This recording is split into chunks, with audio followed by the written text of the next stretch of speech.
Hello, welcome to NanStory. Today I have a very special book. This was my book as a child. It's called The Giant All-Colour Book of Fairy Tales. Here's a special one, particularly for Larabella and Crew. Now there's not so many pictures, so I won't hold the book up. I'll just read it to you. The Fairies. Once upon a time there lived an ill-tempered widow woman with two daughters. The younger daughter, Rose by name, was the prettiest, kindest girl you could hope to meet, and as different from her sister Griselle as the day is from night. Truth to tell, Griselle was the image of her disagreeable mother, and the two got along very well. They treated Rose worse than a servant, making her wash the floors, peel the potatoes, and walk half a mile to the well for water each day. Rose accepted her lot without tears or sulks, and on summer's days she would sing to herself as she trudged down to the well carrying the heavy pitcher. One morning when she reached the well, an old country woman with a bundle of sticks under her arm and a shawl round her thin shoulders asked Rose to give her a drink. "Of course I will," said Rose. "Just let me draw some fresh water, and you may have a long a drink as you would like." The old woman was really a fairy.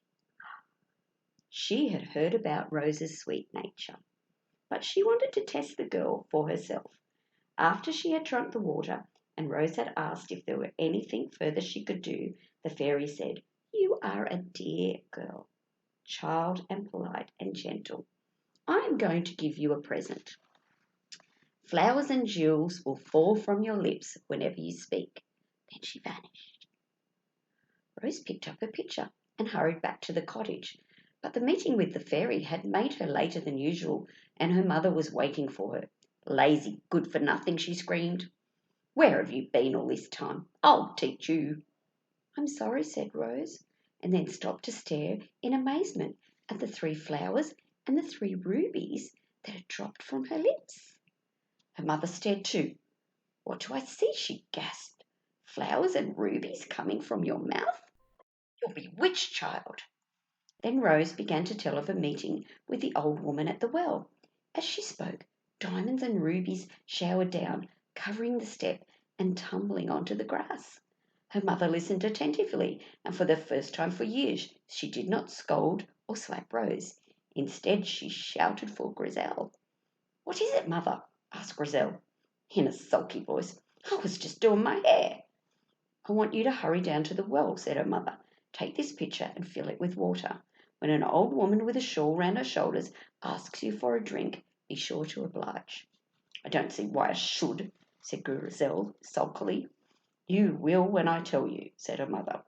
Scarcely able to speak in her excitement, "You will be given a present. Rubies and diamonds will drop from your mouth whenever you open it. Now hurry, hurry." But Griselle did not wish to be seen carrying a common pitcher. "I'll take the silver flagon," she said. "Don't rush me, mother. I must do my hair properly and look my best." When at last Griselle was ready, she picked up the silver flagon and set it off to the well. The sun was shining, the birds were singing, and the sky above, but Griselle's head was a soft blue. But Griselle paid no attention to the beauty around her. On her face was an ugly scowl, like that. She hated walking, and besides, her slippers were already pinching her feet because they were a size too small. When she reached the well, she flung the silver flagon onto the grass and looked about her. There was no sign of an old woman with a shawl, and Griselle's scowl deepened.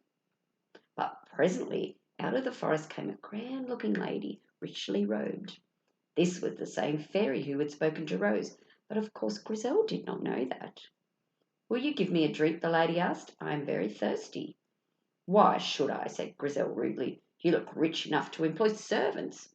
Send for one of them, but don't expect me to act like one." And she turned her back on the fairy. "You are not very polite," said the lady, "and, well, deserve the gift which I will now bestow on you. With every word you speak, toads and snakes will drop from your lips." And then she vanished. Grisel shrugged his shoulders, picked up the silver flagon, and set off for home. Just wait until I see that sister of mine, she thought to herself, and my mother. The pair of them have sent me on a wild goose chase. That's to be sure.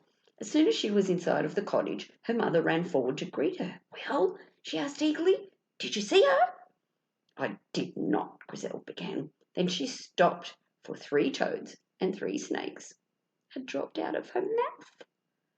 Her mother gasped in horror, and Grisel fled screaming into the cottage, scattering toads and vipers as she went.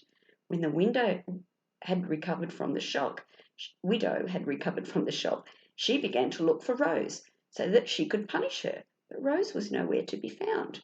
Knowing that she would be blamed for everything, she had fled into the forest.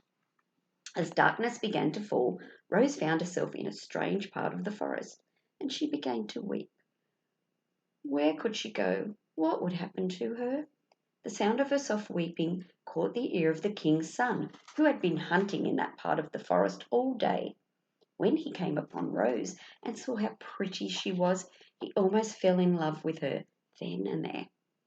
I cannot leave you here alone in the forest, said the prince. Tell me who you are and where you live.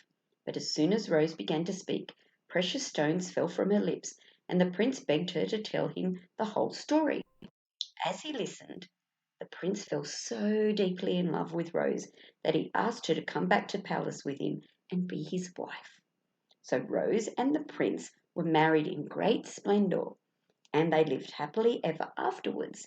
As for Grisel, when news came of her sister's good fortune, she became so spiteful that even her mother could not put up with her, or with the toads and snakes that were all over the cottage. She drove her into the forest, and there Grisel lived, an outcast with only the creepy crawly things of the forest for company. It just shows that you should be nice, because a fairy might come along and give you a nice gift. Bye for now from NanStory.